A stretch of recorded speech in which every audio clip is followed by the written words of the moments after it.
Welcome to our explainer on Tennessee's Charitable Solicitation registration. If your nonprofit is fundraising in Tennessee, or maybe even just thinking about it, then you're going to want to stick around. You absolutely need to know the state's registration rules, so let's break down exactly what's required.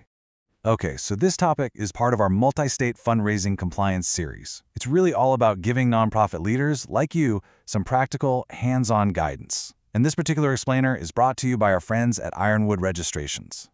So let's just get right to it. Does your nonprofit fundraise in Tennessee? If your organization asks for donations and those appeals could reach anyone in the state, well, then you are definitely in the right place. And if you answered yes to that, here's probably the single most important rule to remember.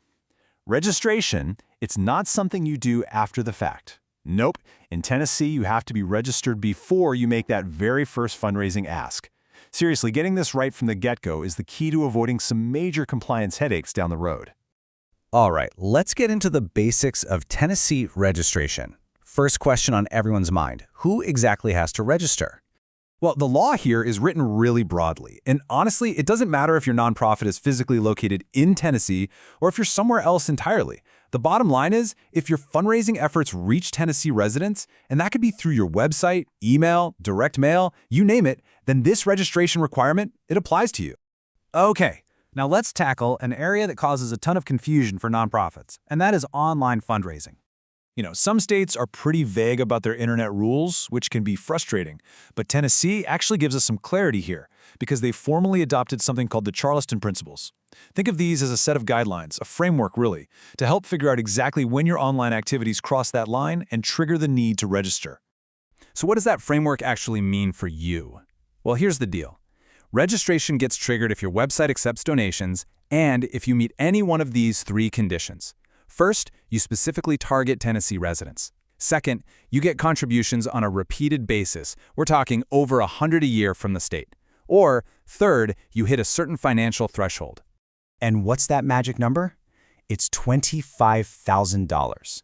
If your organization raises $25,000 or more in online contributions in a single year, Tennessee looks at that and says, okay, that's substantial activity, and boom, registration is required. Okay, so let's say you've figured out you do in fact need to register.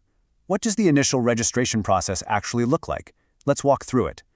Good news is the whole thing is handled online through the Tennessee Secretary of State's portal. You'll need to get your usual documents together. Your bylaws, your IRS determination letter, and your most recent Form 990 if you've filed one. Oh, and here's a key detail you can't miss. The filing has to be signed electronically by 2 different authorized officers. Now here's something a little unique about Tennessee, especially for new organizations. During your very first year of operation, you're required to file a financial report every single quarter. They're due within 30 days of the end of the quarter, and thankfully there's no filing fee for them. Right. So registration isn't just a one-and-done thing. You've got to keep it up. Let's talk about annual renewals and reporting to make sure you stay in good standing. This is actually pretty helpful. The state ties your renewal deadline directly to your organization's own financial calendar.